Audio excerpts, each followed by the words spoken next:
সুপ্রিয় নালিতাবাড়ি কাগজের দর্শকবৃন্দ, কেমন আছেন আপনারা? দিন যত যাচ্ছে তত ভালোবাসায় সিক্ত হচ্ছে আমাদের নালিতাবাড়ির কাগজ। আপনাদের এই ভালোবাসা মাথায় উঁচু করে দাঁড়াবে আমাদের প্রিয় জন্মভূমি নালিতাবাড়ি। আজকে আমরা কথা বলতে এসেছি তরুণদের জন্য, আর তরুণদের জন্য কথা বলার জন্য আমাদের স্টুডিওতে উপস্থিত হয়েছেন, আমি বলবো তরুণদের আইকন অথবা আইডল, আমাদের নালিতাবাড়ির সন্তান, আমেরিকার স্টেট ইউনিভার্সিটির অর্থনীতি বিভাগের অধ্যাপক ডক্টর বিরূপাক্ষ পাল। আর আমি আপনাদের সঙ্গে থাকবো এম এ হাকাম হীরা। তো প্রথমেই জাগো উচ্ছ্বাসে, অর্থাৎ তরুণদের জন্য আজকের এই অনুষ্ঠান। তো বিরূপাক্ষ পাল, আপনাকে স্বাগত জানাচ্ছি। ধন্যবাদ। তো আমরা আজকে আসলে যেভাবেই তাকাই, আমাদের তরুণ সমাজ নানা কারণে পিছিয়ে পড়েছে। পিছিয়ে পড়ার হয়তো অনেক কারণ আছে, আমরা সেই কারণগুলোতে যেতে চাই না, কিন্তু পিছিয়ে পড়ার কারণগুলোকে আমাদের উদ্ঘাটন করতে হবে। আজকে আমরা খুব কষ্ট পাই যখন শুনি আমাদের তরুণরা মাদকাসক্ত, আমরা যখন শুনি যে আমাদের তরুণরা চাঁদাবাজি করে, সন্ত্রাসী করে, তখন কিন্তু কষ্ট পাই। কিন্তু এমনটা তো হওয়ার কথা ছিল না। অনেক তরুণরাই আমাদের শিক্ষিত, শিক্ষার গুণগত মান যাই হোক, তো তারপর ওই তরুণদের এগিয়ে নেওয়ার জন্য আমাদের যে পদক্ষেপ বা কর্মকাণ্ড হওয়া উচিত ছিল, হয়তো আমরা সেটা করতে পারিনি। কাজেই আজকে আমাদের যিনি অতিথি বিরূপাক্ষ পাল, তার গল্প দিয়েই আসলে একজন তরুণ কিভাবে নিজেকে জাগ্রত করতে পারে, জাগিয়ে তুলতে পারে, সমাজের নেতৃত্বে আসতে পারে, সেই কথাগুলো শুনব। তো বিরূপাক্ষ পাল, আমি প্রথমেই যেটা জানতে চাচ্ছি সেটা হচ্ছে যে নালিতাবাড়ি উপজেলার খালভাঙ্গা গ্রামে আপনার জন্ম। এক কথায় বলতে গেলে ভোগাই নদীর তীরে যে গ্রামটি, এটা অনেকটা বলতে গেলে বিচ্ছিন্নই ছিল। কারণ এখন যেরকম আমরা পাকা সড়কে দ্রুত যাই, তখন কিন্তু এটা ছিল না। তখন নৌকা পার হয়ে আসতে হতো। এবং আপনি এই তারাগঞ্জ প্রাইমারি স্কুল, তারাগঞ্জ উচ্চ বিদ্যালয়, এখানেই পড়াশোনা করেছেন। এই যে আপনার দুরন্ত একটা শৈশব, আমি যতটুকু জানি, এই দুরন্ত শৈশবকে পাশ কাটিয়ে সব বাধা উঁচু করে আপনি তারাগঞ্জ উচ্চ বিদ্যালয় থেকে মাধ্যমিকে এসএসসি পরীক্ষায় স্ট্যান্ড করেছিলেন 6টি লেটার পেয়ে। তো আপনার এই গল্পগুলো যদি আমাদের দর্শকদের শোনান। ধন্যবাদ। আমার নালিতাবাড়িতে আমার লালন ভূমি, বড় হওয়া। আগের দিনে একটা প্রথা ছিল যে যখন কোনো নারী গর্ভবতী হতেন, যেমন আমার মা, তখন তিনি বাপের বাড়ি চলে যেতেন। আমার দাদুর বাড়ি ছিল রায়ের বাজার। সেই সূত্রে আমার ঠিক জন্মস্থানটি হচ্ছে ঢাকা মেডিকেল কলেজ হাসপাতালে। তারপরে আমি চলে এসেছি। সেটি কিন্তু আমার নালিতাবাড়ি সব কিছু, ভোগাইয়ের পাড়ে আমার সব কিছু বেড়ে ওঠা, দুরন্ত নদীতে ঝাঁপ দেয়া, কবে নদী সাঁতার শিখেছি জানি না। আমাদের সময় অভিভাবকরা এত বেশি আটকে করতো না যে এইদিকে যেও না, ওইদিকে যেও না, এই হয়ে যাবে, সেই হয়ে যাবে। কিন্তু আমরা একটা দুরন্ত জীবনের মধ্য দিয়ে বড় হয়েছি। সেই দুরন্ত জীবনের একটা শক্তি আছে, আজকালকার তরুণদের মধ্যে সেটা আমি খুব অভাব দেখি। আমি একটা গল্প দিয়ে শুরু করি। সম্প্রতি আমি রাবার ড্যামে গিয়েছিলাম। এটা সম্প্রতি, অনেক আগে হয়েছে। তখন আমার গ্রামের শঙ্করদা আমাকে নিয়ে যাচ্ছেন। আমি তারাগঞ্জ স্কুলের মাঠের পাশ দিয়ে পাশ কাটিয়ে যাচ্ছি। দেখলাম যে বিকেলবেলা, বিশেষ করে এই বর্ষার সময়, এখানে জায়গা হতো না। ফুটবল খেলা সব সময় হতো, এবং সেই ফুটবল খেলার মধ্যে আমরা যেরকম কিছু আইকন পেয়েছিলাম, যেটা হচ্ছে যেমন হাবলুদা, ভুলু ভাই, হান্নান ভাই, আজাদ ভাই, আমি সবার নাম হয়তো এখন ঠিক খেয়াল করতে পারছি না। তাদের খেলা, তারপরে আরও আমাদের হিরো যেমন মহেন্দ্র, পীযূষ, এই ধরনের ব্যাপার স্যাপারগুলো ছিল। এই যে আমাদের উচ্ছ্বাসের মধ্যে দিয়ে বড় হয়ে যায়, সেটা আর দেখছি না। মাঠটা মরা, মাঠের আশেপাশে কিছু ছেলে পেলে দেখলাম, এবং সবার হাতেই মোবাইল ফোন। নিয়ে তারা কি টিপাটিপি করছে, কি দেখছে না দেখছে। এই বৃদ্ধিটা খুব বিকৃত, এটা একটা বিকৃত বৃদ্ধির মধ্যে দিয়ে তরুণরা যাচ্ছে। তরুণরা আরেকটা জিনিসের মধ্যে দিয়ে যাচ্ছে যেটা আমি এখনও স্মরণ করি, যে আমার জীবনে যদি কিছু সাফল্য থেকে থাকে, সেটা ছিল না। আগাগোড়া একটা মানুষের জীবনে সাফল্য থাকে না। আজকালকার তরুণ মানে মানুষেরা মনে করে একেবারে প্রথম ক্লাস থেকে সে ফার্স্ট হবে, সব বিষয়ে ফার্স্ট হয়ে যাবে। এগুলি আমরা কতগুলি যন্ত্র তৈরি করছি। এই যন্ত্রগুলি শেষকালে সমাজ বিচ্ছিন্ন হয়, শুধু ক্যারিয়ার ওরিয়েন্টেড হয়, নিজের চাকরি বাকরি করে, টাকা পয়সা ইনকাম করে, এবং আর সমাজের সাথে এদের কোনো কানেকশন হয় না। এইটা হলো তরুণ সমাজের একটা মানে বিচ্যুতি, আমি বলবো যে মূল স্রোত থেকে তাদের বিচ্যুতি। কিন্তু আমি যেটা বিশ্বাস করি যে রবীন্দ্রনাথের মতো যে একটা সমাজের সাথে মিশে দুরন্ত হয়ে থেকে গ্রামকে বুঝে, মানুষকে বুঝে, পশু পাখি প্রকৃতি সকাল এই সব কিছু দেখে একটা মানুষ বড় হয়, এবং তখন ওই বড় হওয়াটা অনেক বড় শক্তি পায়। আমি যুক্তরাষ্ট্রে থাকি, কিন্তু আমার প্রতিদিনের শক্তি পাই আমি আমার বাবা মার কাছ থেকে। আমার মনে হয় বাবা এখনও বলছেন সকালে উঠো, এবং আমাদের এখন আধুনিক তরুণ সমাজের সারা রাত জাগে, তারা রাত পর্যন্ত 2টা-1টা পড়ে, আর সকালটুক আবার ওই দিক দিয়ে তারা 3 ঘন্টা বেশি পড়ে, কিন্তু এই দিক দিয়ে তারা 5 ঘন্টা সময় নষ্ট করে। এবং তারা একটা জিনিস নতুন ডেফিনেশনে আসছে যে না, এই তাদের যেন ওই প্রকৃতিটা কিন্তু বদলায়নি, ওটা সকাল উঠে প্রভাতের সূর্য উঠে। এই জিনিসটা বাবা বলতেন যে যে জীবনে সূর্যোদয় দেখে না তার জীবনে কোনো দিন আসার সূর্যোদয় হয় না। এই কথাটা আমি নিজে প্রতিপালন করেছি, এখনও করি। আমার সন্তান সন্ততিকে এটা বিশ্বাস করিয়েছি, এবং তারা এখন অনেক বড় হয়ে গেছে। তারা যুক্তরাষ্ট্রের ভালো ভালো বিশ্ববিদ্যালয়ে পিএইচডি করছে, কিন্তু তারা জানে যে মূল শক্তিটা এখান থেকে তারা পেয়েছে।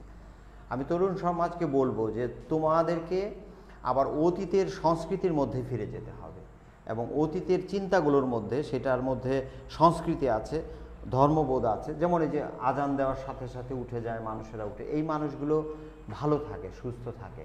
তো সুস্থ মানুষ থেকেই সুস্থ চিন্তা আসে।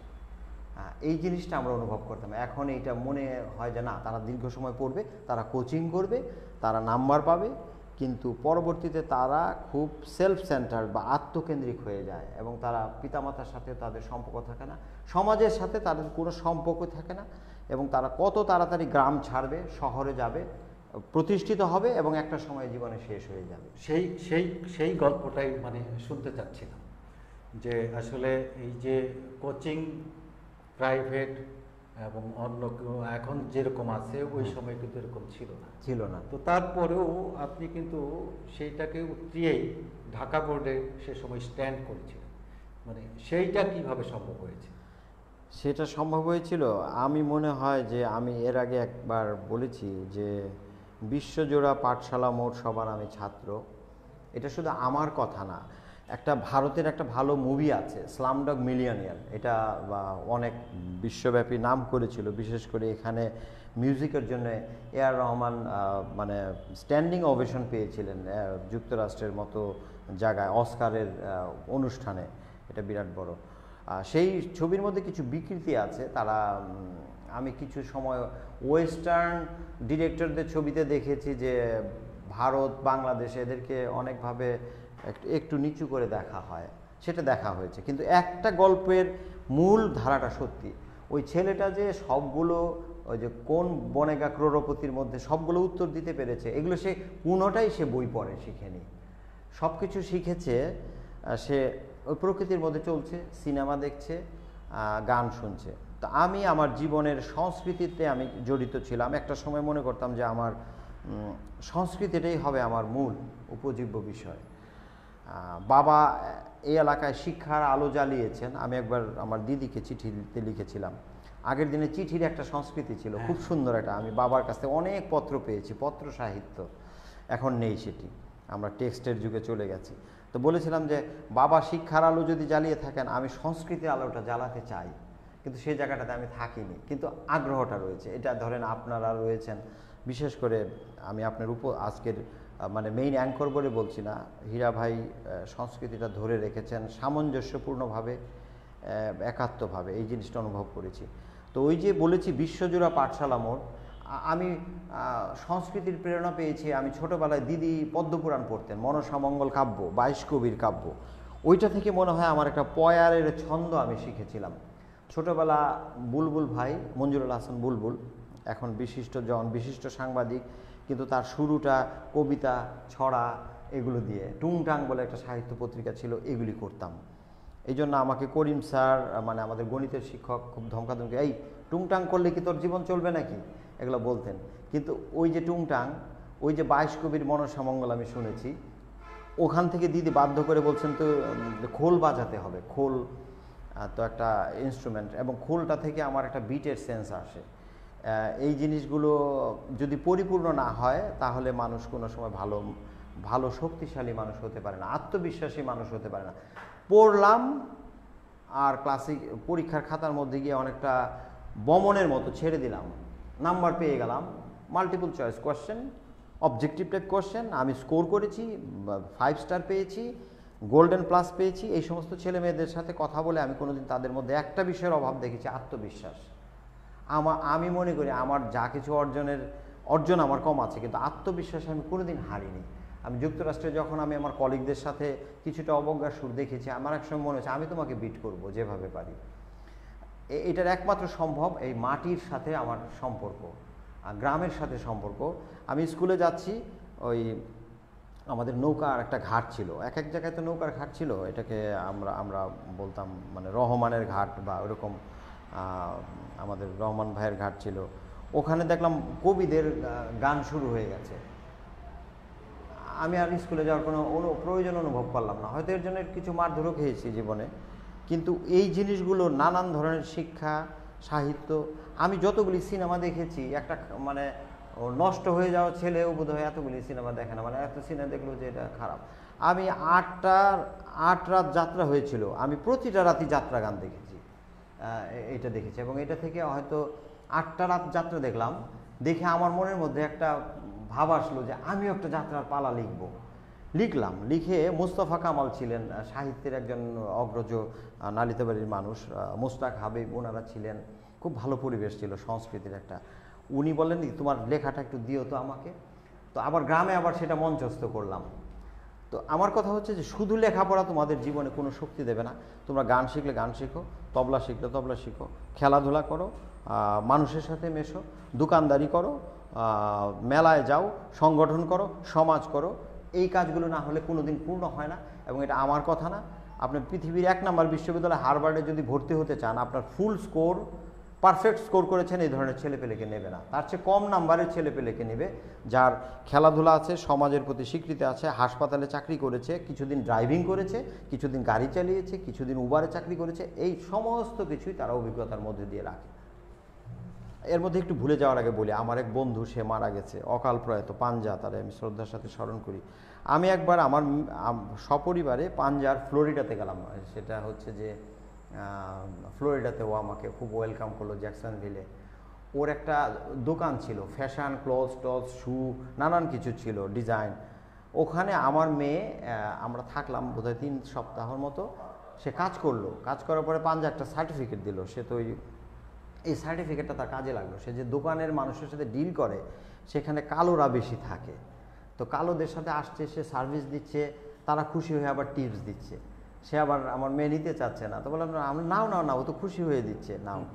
তো এই শিক্ষাগুলো আমার মেয়েকে খুব শক্তিশালী করেছে। এবং সব সময় সে আমি তাকে বলেছি, তোমাকে আমি শিক্ষার খরচটা হয়তো দিব না, তোমাকে এটা অর্জন করতে হবে, তুমি স্কলারশিপ পেতে হবে। কারণ আমার বাবা আমাকে মেট্রিক পরীক্ষার পরে 1 টাকাও দেননি, সেই জন্য বাবাকে আমি অশ্রদ্ধা করি না, শ্রদ্ধা করি। আজকালকার ছেলেপেলেরা তার পিতামাতার কাছে টাকা না পেলে তাদেরকে অভিযোগ দেয় আর নিজে নষ্ট হয়। কিন্তু আমি ওইটা দিব না, কিন্তু তোমাকে গানের জন্য আমি পয়সা দিব। তো এই জিনিস, এইভাবে মানুষ হয়ে ওঠার মধ্যেই একটা শক্তি পাওয়া যায়। এবং সেই শক্তিটা আমার তো বয়স হয়েছে, কিন্তু আমি মনে করি এখনও আমাকে ভর্তি করে দিলে যে কোনো ক্লাসে আমি ওই কনফিডেন্স নিয়ে আমি যে কোনো কোর্স করতে পারবো। যাই হোক, বিরূপাক্ষ পালের কাছ থেকে আমরা যেটা বুঝলাম যে আসলে একটা মানুষকে বড় হতে হলে প্রচণ্ড আত্মবিশ্বাস দরকার, এবং এই আত্মবিশ্বাসটা ছিল বলেই এই বিরূপাক্ষ পাল অনেক দুরন্তাপনার মধ্য দিয়েও তার পড়াশোনার জায়গায় কিন্তু ঠিকই সে অর্জন করে নিয়েছে।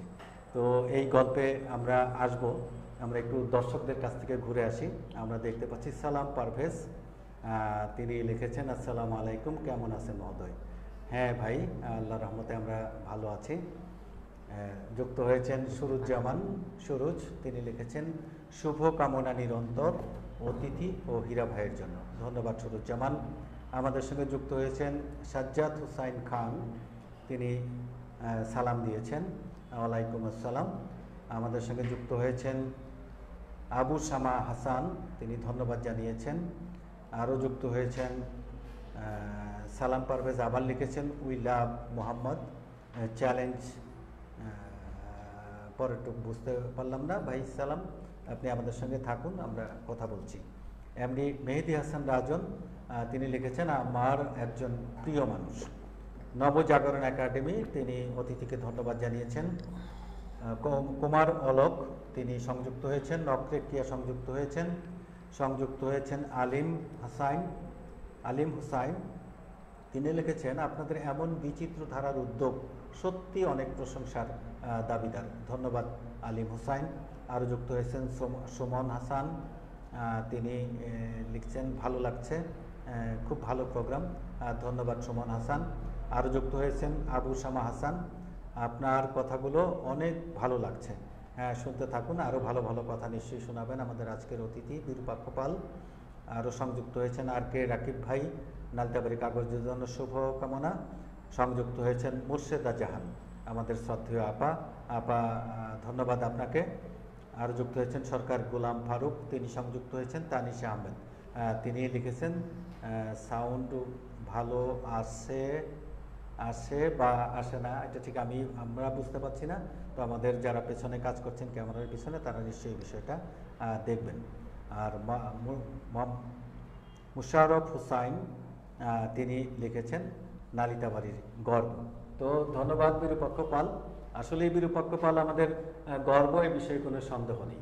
বিরূপাক্ষ পাল, আমি আগেই বলেছি, এই তারাগঞ্জ উচ্চ বিদ্যালয় থেকেই তিনি 1978 সনে এসএসসিতে ঢাকা বোর্ডে 6টা লেটার পেয়ে এবং বোর্ডে 6th স্ট্যান্ড করেছিলেন মানবিক বিভাগ থেকে।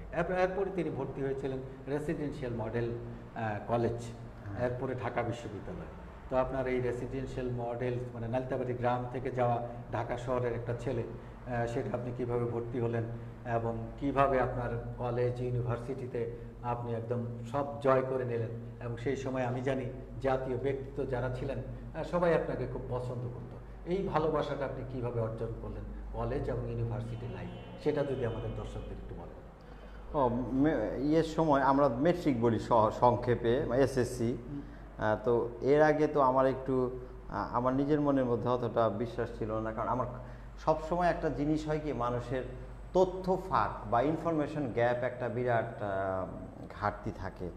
তো একজন আসলেন ঢাকা থেকে, উনি বললেন যে তুমি যদি ভালো করে পড়ো। আমি বললাম না, আর্টসে আমি হিউম্যানিটিস মানে মানবিক। আমার বাবার একটা প্ল্যান ছিল, তার 2জন ছেলে মেয়ে মানে বিজ্ঞান, বাণিজ্য এবং মানবিক, এটা।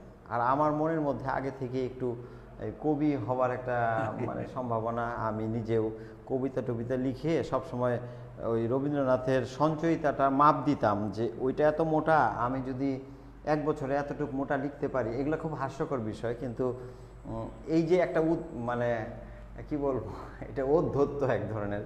এখন বুঝতে পারি যে রবীন্দ্রনাথ কত বড় জিনিস। কিন্তু এই যে একটা সাহস যেটা দেখি, যে এই জিনিসটা আমার মনের মধ্যে কাজ করতো। আমি হিউম্যানিটিস ছিলাম, এবং হিউম্যানিটিস আমার জীবনের জন্য খুব ভালো হয়েছে আসলে। এক অর্থে মানবিক আরও গুণগুলো আমার মনের মধ্যে বা শিল্প সাহিত্যগুলো আমাকে সমৃদ্ধ করেছে। অর্থনীতি পড়ার কথা ছিল না। আমার বড় ভাই বিশ্বনাথ, উনি বললেন যে, আমি বললাম আমি সাহিত্য পড়ব, ইংরেজি সাহিত্য পড়ার কথা। বলে যে সাহিত্যই যদি পড়তে হয় তাহলে বাংলা সাহিত্য পড়াই ভালো, কারণ তাহলে তুই কিছু দিতে পারবি। কথাটা খুব ইম্পর্টেন্ট মনে হলো। তার চেয়ে তুই অর্থনীতি পড়ে দেখ, এটার মধ্যে অনেক সৃজনশীল চিন্তার একটা বিকাশ ঘটানো যাবে। তা অর্থনীতি পড়লাম। আসলে তার আগে হলো রেসিডেন্সিয়াল, যেটা হচ্ছে যে আমি রেজাল্ট করলাম, করার পর এখানে আমি হিউম্যানিটিজে 5th স্ট্যান্ড ছিলাম, আর লেটার অবশ্য 3টা ছিল, 6টা, মানে সায়েন্সের হতো 6টা লেটার পেয়েছিল আমার ছোটো ভাই উৎপলাক্ষ, ওইটাই বোধহয় সর্বোচ্চ সংখ্যক লেটার এসএসসিতে। তো এইটা তো তখন বাবা আমাকে ঢাকা নিয়ে গেলেন, কয়েকটা জায়গায় তিনি টার্গেট করলেন। ঢাকা কলেজে নিলেন, ঢাকা কলেজে বললো যে আমরা একটা সামান্য অত স্কলারশিপ দিতে পারবো না, কিন্তু রেসিডেন্সিয়াল তখন কর্নেল জিয়াউদ্দিন ছিলেন, ওটা খুবই ক্যাডেট কলেজের মতো ছিল, এবং বললেন যে না তুমি একটা ভর্তি পরীক্ষা দাও, ওটার উপর ভিত্তি করে, ওটার উপর একটা ভিত্তি করে আমি ফুল স্কলারশিপ পেলাম। ফুল স্কলারশিপ না হলে বাবার পক্ষে চালানো সম্ভব ছিল না, ফুল স্কলারশিপ, বই টই সব কিছু ওরা দিত, ওটা দিয়ে পড়লাম। তখনও ওখানে যাওয়ার পরে আমি বন্ধুবান্ধবের কাছে বললাম যে ও কি করে স্ট্যান্ড করলো, বন্ধুরা বললো যে ও তো গ্রাম থেকে আসছে, অনেকগুলো মানে নিম্নমানের খাতার পাশে একটা ভালো খাতা পেয়েছে বলে ও স্ট্যান্ড করেছে, এগুলি বলল। আমি মানুষের জীবনে বিভিন্ন সময়ে দেখেছি যে মানুষ গ্লানি দেবার মতো, আত্মবিশ্বাস নষ্ট করার মতো মানুষ সবসময় থাকে। আমি সম্প্রতিও লক্ষ্য করেছি আমার জীবনের কিছুটা বিপর্যয় ঘটেছিল পারিবারিক, এখন সেটা উতরে উঠেছি, সেই সময় আমি দেখেছি যে সবসময় আত্মবিশ্বাস নষ্ট করার কিছু মানুষ থাকে। কিন্তু কোথায় আমি মনে হয়েছে যে আমি স্ট্যান্ড করি বা না করি, আমি একটা ভালোভাবে একটা ফাইট দিব। তখন আমি রেসিডেন্সিয়াল থেকে একমাত্র আমি স্ট্যান্ড করেছিলাম আমার হিউম্যানিটিস থেকে, 8th হয়েছিলাম। আর যারা যারা ওগুলি বলেছে ওরা আবার বললো যে আমরা জানতাম যে তুমি একটা কিছু ভালো করবে, এইটুকুই আর কি। ওই রেসিডেন্সিয়াল থেকে আসার পরে ঢাকা বিশ্ববিদ্যালয়ে আমাদের আর ভর্তি পরীক্ষা নিল না, মানে সরাসরি আমি ইকোনমিক্সে চলে গেলাম। কিন্তু তখন আমার রেজাল্টটা একটু বিপর্যয়ের দিকে গেল, কারণ তখন আমি কোনো ফুল স্কলারশিপ পেলাম না, আমার 2টো টিউশনি করতে হতো। আমি গুলশানে যেতাম একটা টিউশনি করতে, আর একটা ধানমন্ডিতে, এবং গুলশানে 6 নম্বর বাসে যেতে যেতেই আমার 1 ঘন্টা লেগে যেত। আসতাম রাত 10টার দিকে। জগন্নাথ হলের পাতলা ডাল, এখনকার কোয়ালিটি তো খুব ভালো, মানে তখন একেবারে স্বাস্থ্য কমে যাওয়ার। এই 2টা টিউশনি করতাম, টিউশনি করে বই কিনতাম, এক একটা ইকোনমিক্সের বইয়ের দাম তখন অনেক ছিল, সারা মাসের বেতন দিয়ে একটা বই কিনা লাগতো। এই স্ট্রাগলের জন্য আমি কিছুটা মানে পিছিয়ে পড়লাম, যে ওই যে টিপিক্যাল যে খুব ফার্স্ট ক্লাস, সেকেন্ড, থার্ড এগুলির মধ্যে আমি ছিলাম না। যদিও এখন কোনো অনুষ্ঠানে গেলে আমার স্যাররা বলে বিরূপাক্ষ কৃতি ছাত্র ছিল আমাদের, তা আমি বলি স্যার একটু সংশোধনী আছে, আমি কোনো কৃতি ছাত্র ছিলাম না। কিন্তু আমি মনে করি যে আমার সাথে যারা কৃতি ছাত্র ছিল তার চাইতে আমি এখন ভালো অবস্থানে আছি, কারণ আমার পাবলিকেশন আছে, গুগল করলে আমাকে পাওয়া যায়, এবং আরও ভবিষ্যতে আরও পাওয়া যাবে, আমার রিসার্চ আছে। ঢাকা ওই ইকোনমিক্সে এসে একটা জিনিস অনুভব করলাম যে মৌলিক চিন্তা বা সৃজনশীল চিন্তাটা এখানে আমি খুব এক্সারসাইজ করতে পারবো, এটা অনুভব করলাম। কিন্তু পাশাপাশি আমি ঢাকা বিশ্ববিদ্যালয় তার চেয়ে বেশি আদরের সাথে পালন করেছি ঢাকা বিশ্ববিদ্যালয়ের সাংস্কৃতিক দল। 1982 সনে প্রতিষ্ঠিত হয়ে গেল, ওইটার আমাদের এখনও পুনর্মিলনী হয়। আমাদের গুরু ছিলেন লিয়াকত আলী লাকি, যিনি এখন শিল্পকলা একাডেমির মহাপরিচালক দীর্ঘদিন ধরে, তিনি ওই চর্চাগুলি করতেন। তখন ভূপেন হাজারিকার মতো মানুষ আসতো। এবং আমার আরেকটা বদ অভ্যাস বোধহয় আছে, আমি বন্ধুদের সাথে মিশতাম, কিন্তু বন্ধুদের চাইতে সবচেয়ে বেশি মিশতাম বড়দের সাথে। কারণ আমি ঢাকা বিশ্ববিদ্যালয়ের ছাত্র, ফার্স্ট ইয়ারের ছাত্র অবস্থায় মনে হলো সিরাজুল ইসলাম চৌধুরী স্যারের সাথে মিশি। বেশি দিন পাত্তা প্রথম দিকে তারা দেন না, ও অনেক ছাত্রই আসে, তার সাথে মিশতাম। কিন্তু এখনও আমার সিরাজুল ইসলাম স্যারের সাথে একটা বন্ধুত্বের সম্পর্ক আছে, শ্রদ্ধার তো আছে। এই কিছুদিন আগে আমি একটা বিতর্কের বই লিখেছি, এবং ওরা বলেছে, পাবলিকেশন বলেছে প্রথমা, যে ওখানে গেলে 3 মাসের আগে কোনো ভূমিকা পাওয়া যায় না। তা আমি স্যারকে এসে বললাম, স্যার আমি শুনেছি আপনি 3 মাসের আগে কোনো বইয়ের ভূমিকা লেখেন না, কিন্তু আমারটা কিন্তু স্যার 3 দিনে দিতে হবে, এবং আপনার এটা প্রমাণের দায়িত্ব আপনার। দ্বিতীয় দিনের দিন স্যার আমাকে ফোন করে বলছে, বিরূপাক্ষ তোমার ভূমিকা প্রস্তুত, তুমি এসে নিয়ে যাও। এইটা আবদুল্লাহ আবু সাইদ স্যার, আহমেদ শরীফ স্যার তো মারা গেছেন, কিন্তু তার যে মুক্ত চিন্তার একটা ব্যাপার ছিল, এদের সাথে আমার মেশা। ডক্টর আতিউর রহমান, তিনি গবেষক ছিলেন, তখন শিক্ষক তখন ছিলেন না। এই একটা অভ্যাস আমি আধুনিক তরুণ সমাজকে বলবো, যে তোমরা আরও সামনের বন্ধু বানাতে তোমরা কোনো সময়ই করবে না যে সমবয়সীরা খালি বন্ধু হবে, তা না, ছোটরাও বন্ধু হবে, বড়রাও বন্ধু হবে। এই রেঞ্জটাকে নির্লজ্জ করে ফেলো এবং তাদের কাছে মেশো, তাদের পিছে পিছে যাও। তারা এক সময় একটা গ্লানি দিবে, দুঃখ দিবে, অপমান দেবে, কিন্তু তাদের কাছ থেকে শিখতে পারবে। আমি একবার একটা বইয়ের পেছনে আমার বায়োডাটা লিখেছিলাম, মানে একটু ওই রেজাল্টের আমি লিখিনি, এটা পাবলিশার দিয়েছে। তো আমাকে সিরাজুল ইসলাম স্যার বললো যে বিরূপাক্ষ ওইটার কিন্তু দরকার নেই, দরকার হচ্ছে তোমার লেখার মানটা দেখেই তোমাকে মানুষ বিচার করবে। সেটাই। পরেক্ষণে আমি এসে ওই পাবলিশারকে আরও কিছু টাকা পয়সা দিয়ে ওই ব্যাক পেজটা বন্ধ করে দিয়েছিলাম। তাই শিখতে হয় বড়দের কাছ থেকে। এইভাবে ঢাকা বিশ্ববিদ্যালয়ে আমি আসি। তো এই পর্যন্ত প্রশ্নটা হলো যে আমি তারাগঞ্জ উচ্চ বিদ্যালয় থেকে যখন রেসিডেন্সিয়ালে এসেছি, ওইটা একটা জীবন এবং কঠোর নিয়মানুবর্তিতার মধ্যে জীবন।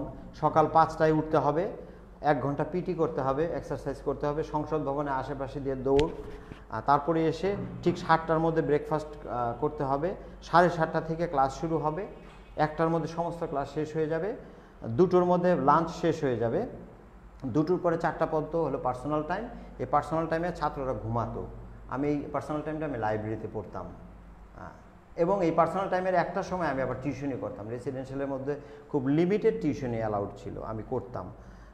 তো ওই 4টা থেকে আবার ফুটবল খেলতে হতো, 5টা ফুটবল বা যে কোনো খেলা, বাস্কেটবল, ওটা হতো 5টা পর্যন্ত। 5টা পর্যন্ত খেলার পরে আমরা 6টা থেকে আবার আমাদের একটা স্টাডি পিরিয়ড শুরু হতো। প্রত্যেকে আমরা ড্রেস আপ করে স্টাডি পিরিয়ডে বসতাম, সবাই স্টাডি করছে, স্যাররা পাহারা দিচ্ছেন। 7টার সময় আবার আমাদের ডিনার, 8টার মধ্যে ডিনার শেষ হয়ে যেতে 8টা থেকে 10টা, 9টা বা 10টা পর্যন্ত আমাদের আবার স্টাডি পিরিয়ড। তারপর এবং স্টাডি পিরিয়ডের পরে আমি বেশিক্ষণ সজাগ থাকতাম না। আমি বোধহয় একমাত্র মানুষ যে আমি 10:30টার মধ্যে ঘুমিয়ে পড়তাম, কিন্তু উঠতাম ঠিক ওই 5টার সময়, আর দুপুরে ঘুমাতাম না। আমার মনে হয় যে বেশি পড়তে হয় না, বেশি পড়লে আমরা অর্থনীতিতে একটা বলি ক্রমহ্রাসমান প্রান্তিক উৎপাদনশীলতা। খুব বেশি পড়লে ব্রেইনের ক্রমান্বয়ে প্রথম 1 ঘন্টা পড়লে যে অ্যাটেনশন পাই, যে আউটপুট পাই, যে শক্তিটা পাই, যে শিক্ষাটা পাই, তারপরের 1 ঘন্টা ওই শিক্ষাটা দেবে না, কোনো দিনই দেবে না।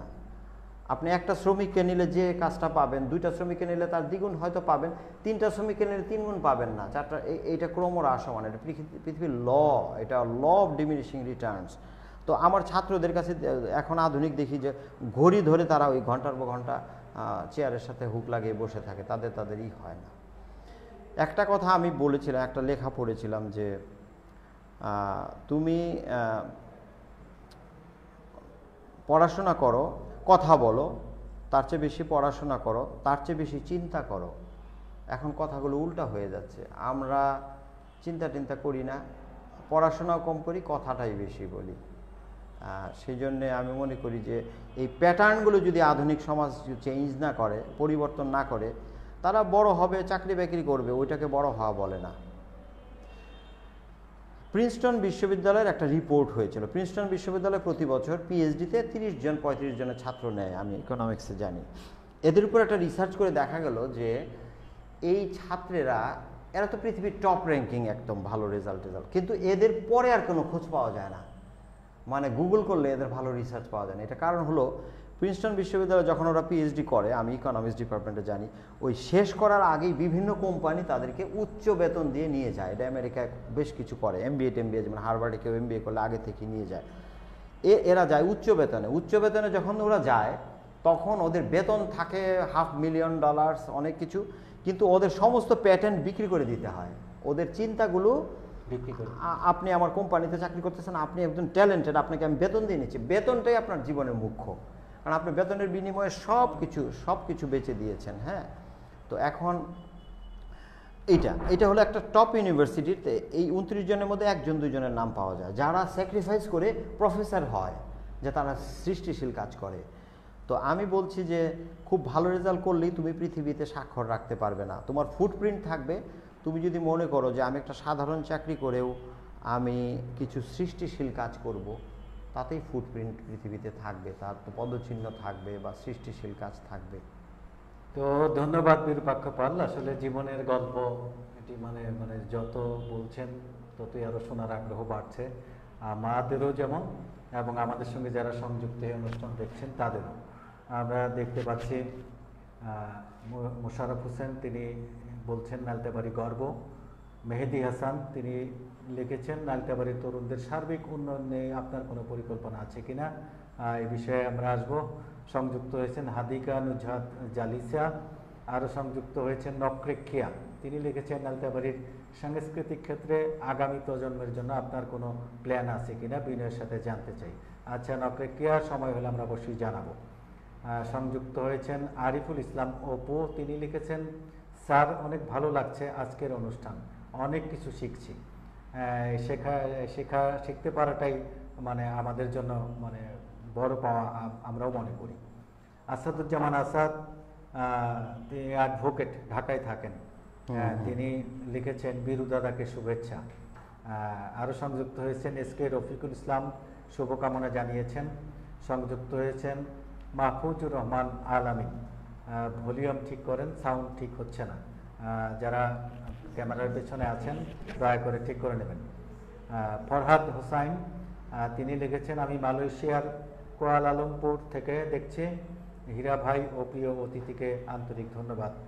ফরহাদ হোসাইন, আপনাকেও ধন্যবাদ। সংযুক্ত হয়েছেন আবুল মোমেন পাল বিমান, জাপান থেকে। আরও সংযুক্ত হয়েছেন মোহাম্মদ জাহিদুল ইসলাম জাহিদ, তিনি নালিতাবাড়ির তরুণদের সার্বিক উন্নয়ন নিয়ে মানে কোনো পরিকল্পনা আছে কিনা মানে জানতে চেয়েছেন। আরও সংযুক্ত হয়েছেন আবু সামা হাসনা, স্যার যারা পড়াশোনা শেষ করে বসে আছে এবং চাকরি হচ্ছে না তাদের করণীয় কি, আপনার পরামর্শ চাচ্ছি, নিশ্চয়ই পরামর্শ দেবেন। আসাদুজ্জামান আসাদ, তিনি লিখেছেন বিরূপক্ষ পাল একজন অত্যন্ত মেধাবী মানুষ, তিনি ঢাকা বিশ্ববিদ্যালয়ে অর্থনীতিতে পড়তেন, আমি পড়তাম বাংলা ভাষা ও সাহিত্য বিষয়ে। তার জীবন বহু ধারায় বিভক্ত, তার সাথে তাকে আঘাত করার মতো কোনো আচরণ কখনো মানে আঘাত করার মতো কোনো আচরণ সব গ্লানি পাড়ি দিয়ে আজ তিনি বিরূপক্ষ পাল হয়েছেন। নিজ বিভাগের স্যারদের ছাড়াও অন্য বিভাগের স্যারদের সাথে সুসম্পর্ক রেখেছেন, তার তুলনা তিনি নিজেই। ভালো থাকবেন দাদা, নিরাপদে থাকবেন। অ্যাডভোকেট আসাদুজ্জামান আসাদ, আপনার জন্য এই শুভকামনা করছি। উপজেলা প্রাণী সম্পদ কর্মকর্তা, তিনি লিখেছেন নালিতাবাড়িতে শিক্ষার হার কম হওয়ার মূল কারণ কি, এটা জানতে চেয়েছেন, সম্ভব হলে উত্তর দেব। সাজ্জাদ হোসাইন বুলবুল, তিনি লিখছেন অসাধারণ। ফারজানা মাইশা প্রিয়া, তিনি নালিতাবাড়ি কাগজের মাধ্যমে জানতে চাই সরকার বেকারদের জন্য ন্যাশনাল সার্ভিস নামে একটা প্রকল্প চালু করেছিল, ইতিমধ্যে শেরপুর জেলায় কয়েকটা থানায় হয়েছে, সেটা নালিতাবাড়ি থানায় কবে হবে, যদি সম্ভব হয় অতিথি উত্তর দেবেন।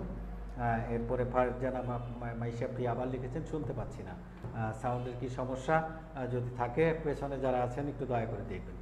তো বিরূপক্ষ পাল, আমরা যে আলোচনায় ছিলাম সেখান থেকে তরুণদেরও প্রশ্ন কিন্তু একটাই, যে আমরা জানি আমাদের জনসংখ্যার বেশিরভাগই তরুণরাই দেশের শক্তি। এই তরুণদের কৃতিত্বেই কিন্তু আমরা অর্জন করেছিলাম স্বাধীন বাংলাদেশ, এবং অতীতের ভাষা আন্দোলন থেকে শুরু করে যত আন্দোলন লড়াই সংগ্রামে এই তরুণরাই কিন্তু মানে সবার আগে ছিল। কিন্তু মানে মানে যে কোনো দেশের জন্য তরুণরাই একটা দেশের জন্য মানে সৌভাগ্যের পরিচয়। তো আমাদের দেশের তরুণরা মানে শিক্ষিত হওয়া সত্ত্বেও তাদের জন্য উপযুক্ত কর্মসংস্থানের ব্যবস্থা করা যায় না। এই কারণেই হয়তো কেউ মাদকাসক্ত, কেউ চাঁদাবাজ, কেউ দলবাজিতে ব্যস্ত হয়ে পড়েছে। অথচ আমাদের সংবিধানের 15 খ এবং 20 ধারায় এই তরুণদের সবাইকে কাজ দেবার কথা স্পষ্ট করে বলা আছে। তা আপনি একজন অর্থনীতিবিদ হিসাবে কিভাবে তরুণরা কর্মে নিয়োজিত হয়ে দেশের সম্পদে পরিণত হবেন, যেটা অনেকেই প্রশ্ন করেছেন যে তরুণরা কিভাবে কর্মসংস্থান করবে, এই বিষয়ে যদি একটু বলেন। আমি যেটা মনে করি যে তরুণদের সাথে আসলে নালিতাবাড়ির তরুণ, আমি সমস্ত বাংলাদেশের দায়িত্ব নিতে পারবো না, নালিতাবাড়ির তরুণ যাদের মধ্যে এই ধরনের সংশয় বা প্রশ্ন আছে, আমি তো আছি কিছুদিন, আমি সরাসরি তাদের সাথে কথা বলতে আগ্রহী, কারণ আমি জীবনে 7 বার বেকার হয়েছি। এই বেকার হওয়ার কারণ যে আমাকে চাকরি থেকে বিচ্যুত করা হয়েছে তা নয়, আমি স্বেচ্ছা বেকারত্ব বরণ করেছি। আরব বাংলাদেশ ব্যাংকের চাকরি ছেড়ে দিয়েছি, 2 বার রাস্তায় নেমেছি, 10,000 টাকার বেতন ছেড়ে দিয়ে আমি 1,000 টাকা দিয়ে পত্রিকায় লিখে 200 টাকা করে লিখতাম একটা লেখা, এরকম করে আমি খোঁজ করেছি, কিন্তু বিশ্বাসটা হারাইনি। এবং আমার একটা সময় মনে হয়েছে যে একটা সমাজে সৃজনশীল কর্মকাণ্ড বা স্বাধীন স্বেচ্ছা নিয়োগের একটা পরিবেশ সৃষ্টি হয় মুক্তবাজার নিয়ে, এবং এই জন্যে মুক্তবাজার অর্থনীতি নিয়ে যখন প্রথম দিকে প্রচণ্ড বিরোধিতা, বিশেষ করে বাম সমাজের বিরোধিতা ছিল, আমি মুক্তবাজারের উপর বই লিখেছি এবং আমি মনে করি ওই বইটাই প্রথম দিককার বই, যেটা অনেক বেশি চলেছে, এখনও আছে, রকমারিতে পাওয়া যায় বইটা। এখন আউট অফ প্রিন্ট কিনা জানি না, কারণ আমার মনে হয় আমার নতুন করে আবার লিখতে হবে এখন। তারপরে ওই সময় থেকে আমি ফ্রি মার্কেটের পক্ষপাতী। একটা সরকার কখনো সমস্ত তরুণদের চাকরি দিতে পারে না, কোনো সরকারই পারে না। যে সরকাররা পারে সেটা পারে, নর্থ কোরিয়ার সরকার পারে, মানে তাও পারে না। রাশিয়ার সরকারও পারেনি। ওরা বলেছে বেকারত্ব শূন্য ভাগ, আসলে এটা মিথ্যা কথা, বেকারত্ব কোনোদিন শূন্য হয় না। তো আমি তরুণদের সাথে সরাসরি কথা বলতে চাই এই জন্যে যে আমাকে ঢাকা গেলে বা চট্টগ্রাম গেলে, রাজশাহী গেলে এই তারুণ্যের কর্মসংস্থান বা আত্মকর্মসংস্থান সৃষ্টি, এইটার উপরে কথা বলতে হয়। এবং এই জন্যে সৃষ্টিশীল কাজের জন্য সবচেয়ে বেশি দরকার হলো আইডিয়া, চিন্তাধারাগুলো, এবং চিন্তাধারাগুলোর সাথে প্রযুক্তি, ভবিষ্যৎ কিভাবে জড়িত থাকে, সেটা কিন্তু আমি তাদের সাথে কথা বলতে আগ্রহী। কারণ আমি টিপিক্যাল কোনো জব কোনোদিন করিনি। এখন আমি অধ্যাপকের চাকরিটা রেখেছি এই কারণে যে, এবং আমি যে কোনো সময় ছেড়ে দিতে পারি, ছেড়ে দিয়ে আমি আবার বাংলাদেশে চলে আসতে পারি, এটা আমার ইচ্ছা। এখন থাকছি কারণ এখন পর্যন্ত আমি ওখানে সৃষ্টিশীল কাজগুলি করার স্বাধীনতা পাচ্ছি। আমি আজকে এখানে অনুষ্ঠান করছি, রাত্রে গিয়ে আবার এক্সকিউজ মি, যুক্তরাষ্ট্রে গিয়ে আমি আবার ক্লাস নিচ্ছি। প্রযুক্তির দ্বারা এটা সম্ভব। তো প্রযুক্তির দ্বারা আমি যেটা বলছি যে এই চিন্তাগুলোর জন্য যদি তোমরা আমাকে সংযুক্ত করো, একটা ডায়ালগ, কথা বলা। দেখো, আমি নালিতাবাড়ির ছেলে, আমি রাজশাহী বিশ্ববিদ্যালয়ে 3 বার বক্তৃতা দিতে গিয়েছি। ঢাকা বিশ্ববিদ্যালয়ে কত বিভাগে যে কত জায়গায় বক্তৃতা দিয়েছি সেটা কোনো ইয়ত্তা নেই, সেটা হয়। চট্টগ্রাম, ওগুলির আমি ফিরিস্তি দিতে চাই না। কিন্তু আমি আজ পর্যন্ত নালিতাবাড়ি যে তারাগঞ্জ নাজমুল স্মৃতি মহাবিদ্যালয় আমি যাইনি। যাওয়ার তো নিজের আগ্রহটা আছে, কিন্তু তাদের পক্ষ থেকে কিছু আগ্রহ থাকতে হয়। এগুলি যদি হয় আমি খুব আনন্দিত হব, কারণ এই হতাশগ্রস্ত তরুণ সমাজের কারণেই আজকে আমাদের মাদকাসক্তি বেড়েছে। হতাশগ্রস্ত হবার কারণে তাদের রাজনৈতিক যে লেজুর বৃত্তি, যেটা মানে সৃষ্টিশীল কাজ না, আমি একজনের পিছনে থাকবো, তার কিছু হলে আমি কিছু, এই চিন্তাগুলো তো আসলে খুবই, এগুলি যখন হয় না তখন তারা হতাশ হয়, তখন তারা দলবাজি করে, সন্ত্রাস করে, এগুলি করে। এগুলি থেকে তাদেরকে মুক্ত করার জন্য আমি মনে করি আমি সরাসরি কিছু আইডিয়াস নিয়ে কথা বলি। একটা কথা হচ্ছে পৃথিবীকে পরিবর্তন করে আইডিয়াস। জ্যাক মা, যে আলিবাবার প্রধান, সে চীনের সমস্ত মানচিত্রটা চেঞ্জ করে দিয়েছে। যুক্তরাষ্ট্রের 90-এর শুরুতে, 95-এর দিকে অ্যামাজন যে এটা ছিল ওয়েবসাইটটা, সেটা আমি যখন 2002 সালে প্রথম আমি যুক্তরাষ্ট্রে যাই, সেটা বই ছাড়ার কিছুই ছিল না। বই নিতাম, আবার ওই বইগুলি আমি আবার বিক্রি করতাম। হয়তো $100 বই কিনেছি, সেটা আবার $80 বিক্রি করতাম। এই যে একটা সমর্থন দিল আইডিয়া। এখন অ্যামাজন হচ্ছে পৃথিবীর মধ্যে সবচেয়ে বড় কোম্পানি, সবচেয়ে বড় $1 ট্রিলিয়ন কোম্পানি। এটা হচ্ছে শুধুমাত্র তার আইডিয়াসগুলো দিয়ে এবং সার্ভিসগুলো দিয়ে। তোমরা এরকম অনেকগুলো কোম্পানি তৈরি করতে পারো না। এই যে আজকে একটা কাগজ হচ্ছে, আমি তো জানি তোমরা যারা আছো পিছনে, সোহেল আছে, কেটু আছে, এই সানি, তোমরা আছো, হীরা ভাই যারা আছে, এটা কিন্তু একটা আইডিয়া। তোমাদের একটা জিনিস খুব সংকট, তোমাদের সব কিছুর মধ্যে তোমরা চিন্তা করো ডাক্তার, ইঞ্জিনিয়ার, নাহলে সরকারি চাকরি। এইটা কিন্তু না। এখন আমাদের এই নালিতাবাড়ির মধ্যে সরকারি চাকরি করে সবচেয়ে বড় উচ্চ পদে গিয়েছেন আব্দুস সামাদ ফারুক। তার সাথে নিয়ে কথা বলো, উনিও কিন্তু বলবেন না যে সব কিছু করে সরকারি চাকরি, উনি বলবেন না। উনারও সৃষ্টিশীল মন আছে, সাহিত্য মন আছে, উনি একজন কবি। তোমরা এদেরকে ব্যবহার করো, তাদেরকে ডাকো, কথা বলো। তোমার একজনের কথা শুনে যদি একজনের জীবন পরিবর্তন হয়, সেইটাই তো একটা উপকার। আমি সেইটুকু করতে পারলাম। আমি সে তো বলি, আমি যখন কথা বলি আমার আমি যখন আমেরিকার ছাত্রদের সাথে কথা বলি, আমি যখন শিক্ষকতা শুরু করেছি 2007 সনে, আমার পিএইচডি শেষ হয়েছে। আমি একটু লেট, কিছু জায়গায় আমি অগ্রবর্তী, আগে একটা বিয়ে করে ফেলেছি, মানে ওইটা খুব তাড়াতাড়ি, কিন্তু জীবনে আবার চাকরি পেলাম, পিএইচডি করলাম। আমি mid-40s আমি পিএইচডি করেছি, এটা কেউ করে না। মানে এটা আমার সাথে যখন ছাত্রছাত্রীরা দ্বারা বসতো, ওরা আমার মানে ভাস্তা এগুলো সমান। তা আমি তো কোনো লজ্জা করিনি, ভালো জায়গায় আসছি। কিন্তু এখন আমেরিকান ছাত্রছাত্রীদের যখন ওদেরকে বসলাম 2007 সালে, তখন দ্য গ্রেট ফাইন্যান্সিয়াল ক্রাইসিস শুরু হলো, এটাকে বলে দ্য ফাইন্যান্সিয়াল ক্রাইসিস। তখন ছাত্রছাত্রীরা, আমি ফাইন্যান্স পড়াতাম, যে পড়ে কী হবে, আমি তো চাকরি পাবো না। তুমি পাবা না, এই জায়গাগুলোতে তোমরা সেলফ এমপ্লয়মেন্ট ক্রিয়েট করো। ওই ছাত্ররা করে কি, যখন ওরা এই কাজটা করে জীবনে প্রতিষ্ঠিত হয়, তখন ওরা একটা লেটার অফ থ্যাঙ্কস পাঠায় ইউনিভার্সিটির প্রেসিডেন্টকে। ওইটা যদি আমি একটা দুইটা লেটার পাই, এগুলি জিনিস আমি আমার পোর্টফোলিওতে রেখে দিই, যে দেখো, সে বলে দিবে যে professor Paul who changed my life.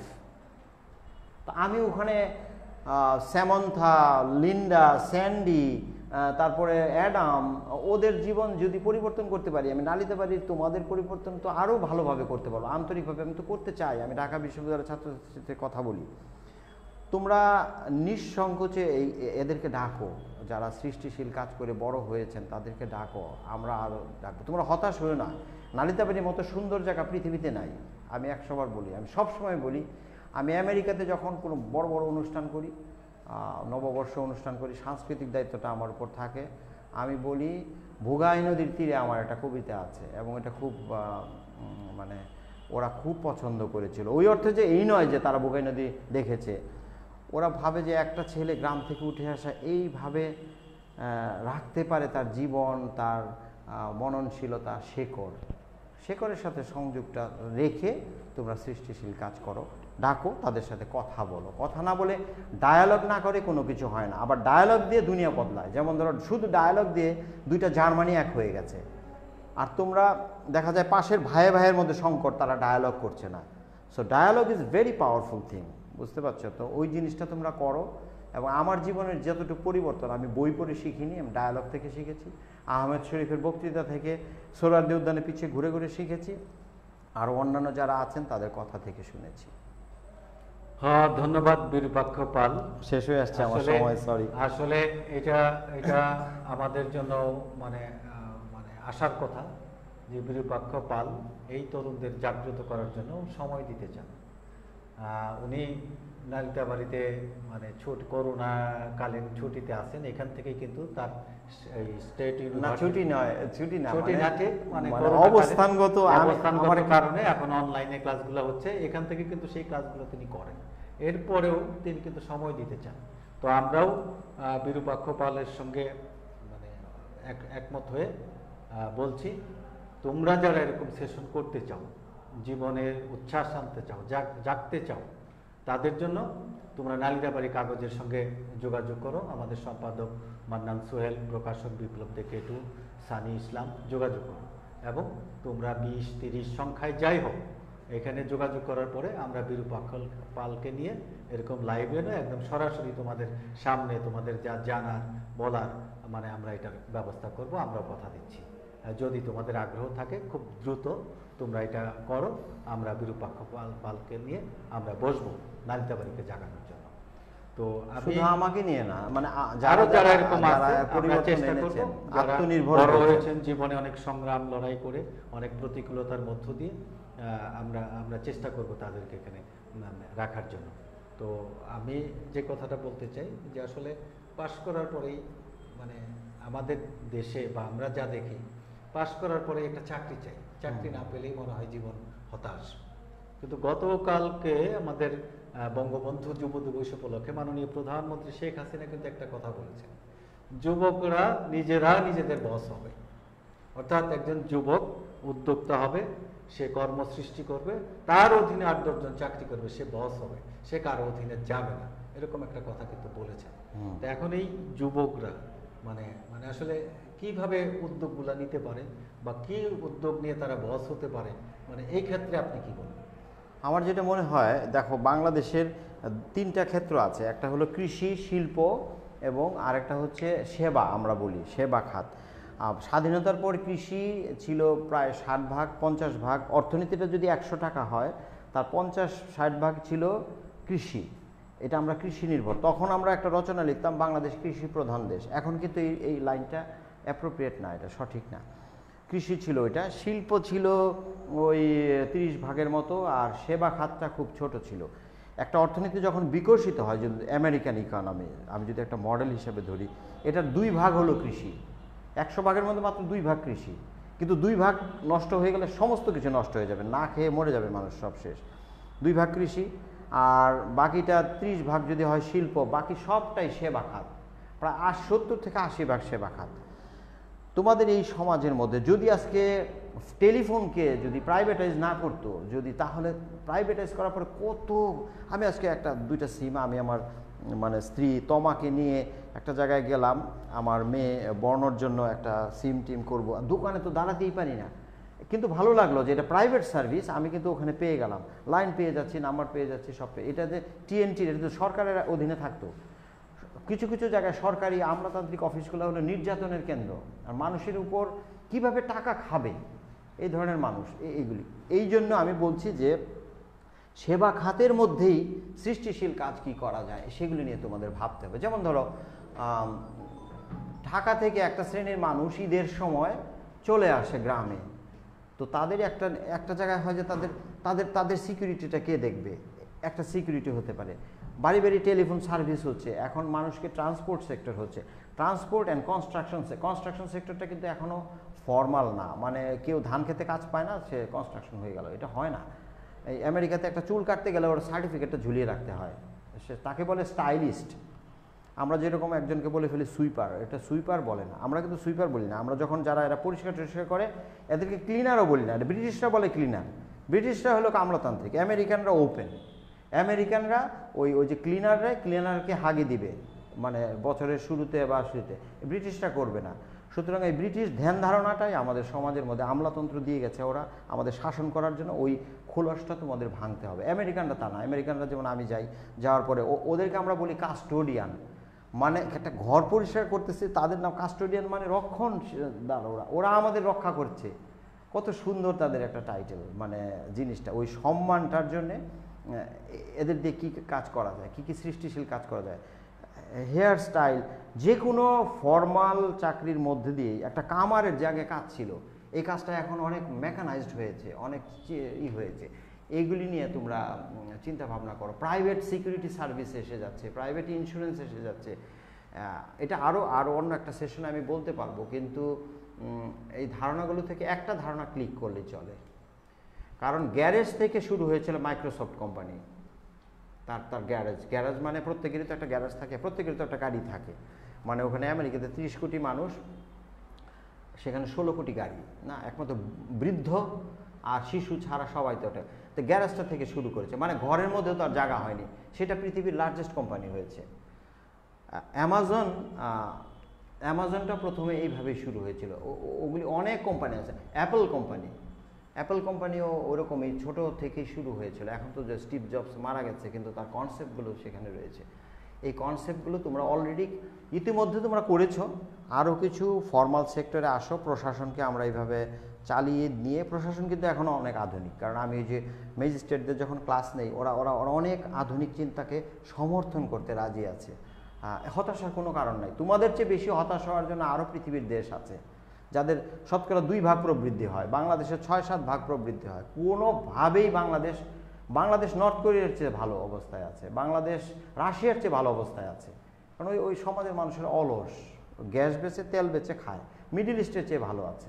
সুতরাং আমি মনে করি যে আমাদের এই প্রসপেক্টগুলো সমন্বিত করার জন্য তাদেরকে ডাকো, আমি শেয়ার করতে পারবো, কারণ আমার জীবনে আমি যখন ক্লাস নেই, আমি বলি শোনো, আমি কিন্তু টিপিক্যাল একাডেমিক না, ওই ফার্স্ট ক্লাস পেয়ে পিএইচডি করেছি আর এসে ক্লাসে ঢুকেছি তা না, আমি কিন্তু ইন্ডাস্ট্রির মানুষ, এবং আমি তোমাকে ইন্ডাস্ট্রিতে ঢুকাবো। ইন্ডাস্ট্রি মানে কর্মক্ষেত্রে ঢোকানোর জন্যই আমি তোমাকে পড়াটা তৈরি করছি, এবং সেইটা আমি মনে করি আমি যদি কলা বিক্রি করতে পারি, কলা বিক্রির কৌশলগুলি আমি বলতে পারি। আমি অষ্টমীর মধ্যে ব্যবসা করতাম, চানমিয়া ভাইয়ের কাছে এখন গেলেও 1 কাপ করে চা খাওয়ায়, কিছু না কিনলেও চা খাওয়ায়। চানমিয়া ভাই আমাকে একটা ছালার জায়গা দিছে, কয় এখানে তুমি ব্যবসা করো বসে বসে। ব্যবসা কিন্তু কঠিন কাজ, হ্যাঁ, এটা চিন্তা ভাবনা। তো আমি মনে করি এই জিনিসগুলোর মধ্যে মাথায় আনো। খালি ভালো ছাত্র হওয়ার দরকার নেই, ভালো মানুষ হওয়ার দরকার আছে, যে মানুষটাকে বলবে তার সাথে 10টা মানুষ যোগাযোগ আছে, তার পাশে দাঁড়ায়, তার মধ্যে মননশীলতা আছে, শিল্পবোধ আছে, যে প্রকৃতি দেখলে যে নাচে, যে পাহাড় দেখলে যার হৃদয় উদ্বেলিত হয়, সুন্দরে যে আনন্দিত হয়, সেই হচ্ছে মানুষ। এবং আমি সেরকম একজন সাধারণ মানুষ হয়ে আনন্দ অনুভব করতে চাই। ধন্যবাদ বিরূপাক্ষ পাল। আসলে যত শুনছি তত মুগ্ধ হচ্ছি, মানে আরো শুনতে ইচ্ছে করে। তো তারপরেও আমরা আরো কিছু শুনবো, আমাদের দর্শকদের কাছ থেকে একটু ঘুরে আসি। আমরা দেখতে পাচ্ছি যুক্ত হয়েছেন জাহিদ হোসেন, আমরা গর্বিত। যুক্ত হয়েছেন টুটুল আলিম, তিনি ইতালি থেকে লিখেছেন। তিনি লিখেছেন, চাকরির সূত্রে অনেক দেশ ঘুরেছি। ইউরোপের দেশগুলোতে বন্ধুত্বের ক্ষেত্রে বয়সকে তেমন গুরুত্ব দেওয়া হয় না, বন্ধুত্ব হবে বয়সহীন। বিরূপক্ষ স্যারের এই মন্তব্যটি আমাদের তরুণদের অনুসরণ করা উচিত। ধন্যবাদ টুটুল আলিম, আপনি প্রবাসে ভালো থাকুন সুন্দর মন্তব্যের জন্য। যুক্ত হয়েছেন সাব্বির মণ্ডল, তিনি লিখেছেন চাকরি চাই। কামরুল হাসান রিপন, তিনি সংযুক্ত হয়েছেন। যা বিমান পাল, তিনি জাপান থেকে লিখেছেন অনেক পছন্দ নিয়ে দুজনকেই অনেক শুভেচ্ছা এবং শুভকামনা। ধন্যবাদ। যুক্ত হয়েছেন রুবেল ইমরুল, তিনি আবারও লিখছেন সাউন্ড কম, দেখা যাক শেষ পর্যায়ে কি হয়। লাবিব হাসান মিথুন, আমি হেডফোনে শুনছি, সাউন্ড ঠিক আছে। তো নিশ্চয়ই হেডফোনে শুনতে হবে। রুবেল ইমরুল, আপনি হেডফোনে শুনেন, তাহলে হয়তো পরিষ্কার শুনতে পারবেন। লাবিব হাসান মিথুন, আমার প্রত্যাশা নালিতাবাড়ির কাগজ কমার্স বিজনেস আইডিয়া নিয়ে একটি লাইভ করলে আমরা তরুণরা আরও অনেক উপকৃত হব। লাবিব হাসান মিথুন, আপনার প্রস্তাবটা আমরা নিলাম, আমরা চেষ্টা করব কমার্স বিজনেসের আইডিয়ার উপরে কোনো প্রোগ্রাম করা যায় কিনা। আদ্রিতা রহমান তানিশা, তিনি শুভকামনা জানিয়েছেন। রুকনুজ্জামান রোবেল, তিনি সংযুক্ত হয়েছেন। আরও সংযুক্ত হয়েছেন মেঘনাথ সরকার, নালিতাবাড়ি কাগজকে অভিনন্দন জানাই। ধন্যবাদ যারা সংযুক্ত হয়েছেন, কমেন্ট করছেন, প্রশ্ন করছেন, কারণ আপনাদের ভালো লাগলেই আমাদের ভালো লাগা। তো আমরাও প্রায় শেষ পর্যায়ে আসছি। তো আমি আরেকটা কথা যেটা বলতে চাই, যে বিশ্বকবি রবীন্দ্রনাথ ঠাকুর শিক্ষা নিয়ে প্রচুর লিখেছেন। তো তিনি মনে করতেন যেমন জীবন চাই তেমনি শিক্ষা আমাদের কাম্য। জীবন আর শিক্ষা অঙ্গাঙ্গিভাবে জড়িত। ভালো জীবন চাই অথচ ভালো শিক্ষা নেই। তো যেসব দেশ আজ উঁচু আয়ের সামাজিকভাবে উন্নতি করেছে, সেসব দেশের শিক্ষার মান কিন্তু মানে বরাবরই ভালো। তো আমাদেরও শিক্ষার ক্ষেত্রে কিন্তু মানে পৃষ্ঠপোষকতার অভাব বর্তমানে আমরা দেখছি না। তো তারপরেও শিক্ষার মানের গুণগত যে পরিবর্তনটা অর্জন করা দরকার, সেটা হচ্ছে না কেন? আপনার কি মনে হয়? আচ্ছা, ধন্যবাদ। এই প্রশ্নটা আমি খুব পছন্দ করলাম, কারণ ঢাকা বিশ্ববিদ্যালয়ে 100 বছর পূর্তিতে আমাকে একজন গেস্ট করা হয়েছিল। ওখানে 10টা দেশের মানে যারা ঢাকা বিশ্ববিদ্যালয় থেকে বিভিন্ন জায়গায় ছড়িয়ে আছেন, নিউজিল্যান্ড, অস্ট্রেলিয়া, এটা একটা ছিল। আমি এটা লিঙ্কটা দিতে পারিনি বা আমি অত ওই ব্যাপারে যাই না, কিন্তু একটা প্রশ্ন বলেছে শিক্ষা, উচ্চ শিক্ষার মান নিয়েই পরীক্ষাটা ছিল। আখতারুজ্জামান ছিলেন, আমাদের ভিসি স্যার ছিলেন, আরও গণ্যমান্য ব্যক্তিরা ছিলেন সেখানে। এটা হচ্ছে ঢাকা বিশ্ববিদ্যালয়ের 100 পূর্তি একটা উদযাপন পরিষদ করেছে। আপনারা গুগল করলে দেখতে পাবেন। সবাই 10 মিনিট 15 মিনিট করে বলে আমার সময়টা নষ্ট করে দিল। আমি 3 মিনিট কথা বলেছিলাম, কিন্তু পরে আমি 3 মিনিট করে আমি জুমটা লিভ করেছিলাম, কারণ আমার কি একটা কাজ ছিল বোধহয়। আমার অনুষ্ঠানটা পাশে তমা আমার পাশে বসে দেখেছে, ও বললো যে মাত্র 3 মিনিটে শেষ করে দিলে তুমি। কিন্তু পরে শুনেছি 3 মিনিটের কথাগুলোর মধ্যে কিছু কথা ছিল। তো ওরা বলছে শিক্ষার মান উন্নত করতে হলে আমাদেরকে আরও ভালো করে গবেষণা করতে হবে। আমি বলেছি যে ফান্ডামেন্টাল এখানে একটা ত্রুটি আছে। এই ত্রুটিটা হচ্ছে একটা ঘর জামাই পদ্ধতি আছে আমাদের শিক্ষা। যেমন ঢাকা বিশ্ববিদ্যালয় যদি ঠিক না থাকে তাহলে কলেজগুলো ঠিক থাকবে না, কলেজগুলো ঠিক না থাকলে স্কুলগুলো ঠিক থাকবে না, কারণ ওটা তো একটা শীর্ষ প্রতিষ্ঠান। ওখানে হার্ভার্ড প্রিন্সটনগুলো ঠিক আছে বলে ওরা তো, আমার তো লক্ষ্যটা ওই দিকে যে ওরা এত কোয়ালিটি জিনিস নেবে, এই জন্য আমি তো না হলে ভালো হবে না। আমাদের ঢাকা বিশ্ববিদ্যালয়ই একটা মৌলিকভাবে অনেকটা নষ্ট হয়ে যাওয়া শিক্ষার মানের একটা জায়গা। এটার কিছু কারণ আছে। ওরা নিজেদের জিনিস নিজেরা নেয় এবং এইটা একটা রাজনীতি শুরু হয়ে যায়।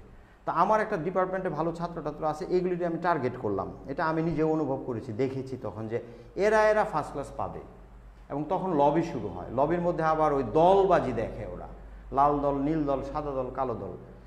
এর মধ্যে দিয়ে যেই প্রোডাক্টটা আমি নিলাম, এই প্রোডাক্টটা তো অপটিমাল প্রোডাক্ট না, সবচেয়ে ভালো প্রোডাক্ট না। সবচেয়ে ভালো প্রোডাক্ট যদি আমি না নেই, এই ছেলেটা এখানে ঢুকবে, ঢুকে এখানে সে এই ডিপার্টমেন্টটাকে ব্যবহার করে সে ফ্লাই করে চলে যাবে বিদেশে। বিদেশে যে একটা বিশ্ববিদ্যালয় কোনো রকম চাকরি দিচ্ছে, সে কিন্তু ডিপার্টমেন্টকে আর সেবা দিল না। যারা অনেক ক্ষেত্রে খুব কম ভালো লোকেরাই ফিরে আসে, যেমন প্রফেসর মুজাফফর আহমদ স্যার বাইরে চাকরি পেয়ে ফিরে আসছেন, ওরকম লোক কম। এরা সবাই এসে বলে যে বিদেশে আমি চাকরি পেয়েছিলাম কিন্তু আমি নেই না, তা সেটা ঠিক নয়। বিদেশে খালি ভালো রেজাল্ট পেলে ওরা চাকরি দেয় না, ওরা ক্যাম্পাস ভিজিটে দেখে সে কমিউনিকেশন কেমন করেছে।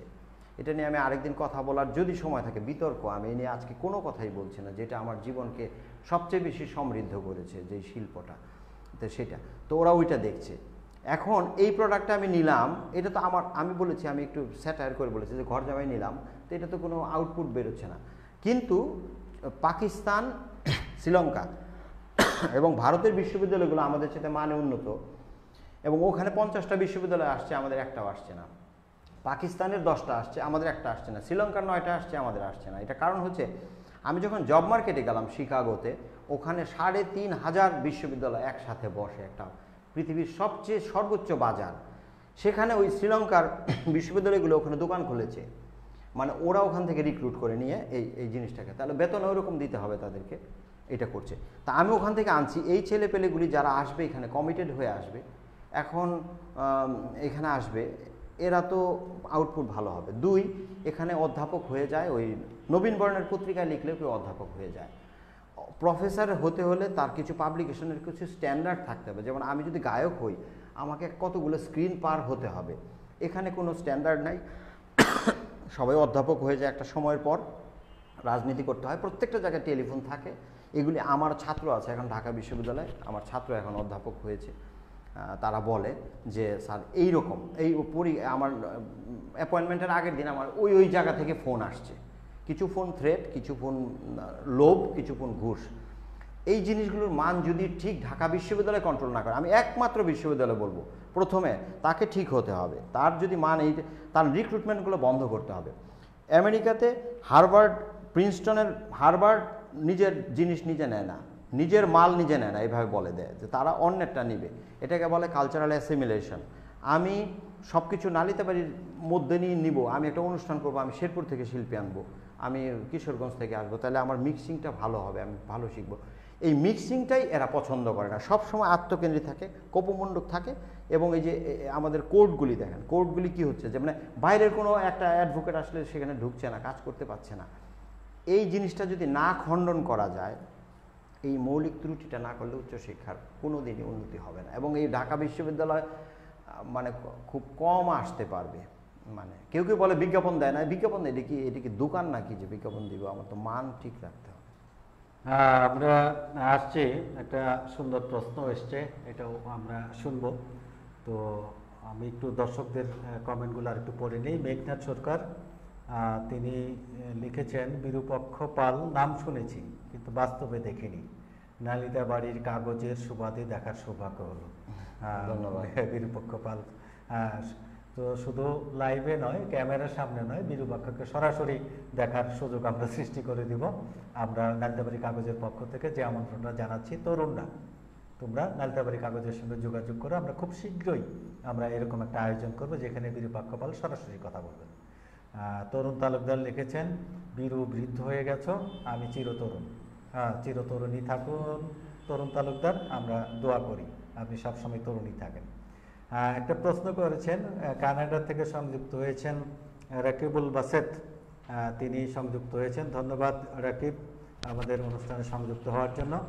তো একটা সুন্দর প্রশ্ন করেছেন মেহেদি হাসান, তিনি লিখেছেন, আপনি পড়াশোনা করেছেন বাংলাদেশে, পড়াচ্ছেন আমেরিকায়, পৃথিবীর দু প্রান্তের দুটি দেশের এডুকেশন সিস্টেমের পার্থক্যটা কি? ওই যে একটাই পার্থক্য বলে দিয়েছি তো। আমি যখন জিনিসকে নিয়োগ দিব, রিক্রুটমেন্ট মেথড, তখন আমি মুক্ত বাজারে গিয়ে সবচেয়ে ভালো জিনিসগুলিকে অফার দিব, ওখান থেকে আমার ঘরে নিয়ে আসবে, এইটা হলো একটা। আর প্রতিটা ক্ষেত্রে রাজনীতি সম্পূর্ণ বিচ্যুত হতে হবে। এটা আমি একটা জিনিস বলি, আমি কিছুদিন আগে একটা জায়গায় ওই সিলেকশন বোর্ড, মানে যেটা হচ্ছে যে ফাইন্যান্সের একজন প্রফেসর নেবে, তা আমি ফাইন্যান্সও পড়াই, ইকোনমিক্সও পড়াই, আমাকে মেম্বার করা হলো। এই মেম্বার করার থেকে আমি যে শিক্ষা পেলাম, সেখানে আমি যে 20 জন ক্যান্ডিডেটকে আমরা শর্ট লিস্ট করলাম, আমি মেম্বার। এখন আমি তো বাঙালি, আমার স্বভাবের মধ্যে কিছুটা বাঙালিত্ব আছে। হঠাৎ করে আমি দেখলাম যে ওখানে একটা বাংলাদেশি ছেলে আছে। তো আমার মনে হয়, আমার মনের অজান্তে না, আমি একটু বায়াস হয়ে গেলাম আর কি ছেলেটার প্রতি। হ্যাঁ, তা আমার চেয়ারম্যানকে বললাম যে ছেলেটা কিন্তু খুব ভালো, বলে যে না, ও ভালো বলে না, এই পয়েন্টগুলোতে ওর দুর্বলতা ছিল। আমি মেনে নিয়েছি, কিন্তু দেখলাম যে এখানে খুব নন বায়াস। হ্যাঁ, সহজাত, মানে ও ব্রাজিলের একটা মেয়ে, ও হচ্ছে চেয়ারম্যান, তো গেল, আমাকে নিয়ে গেল।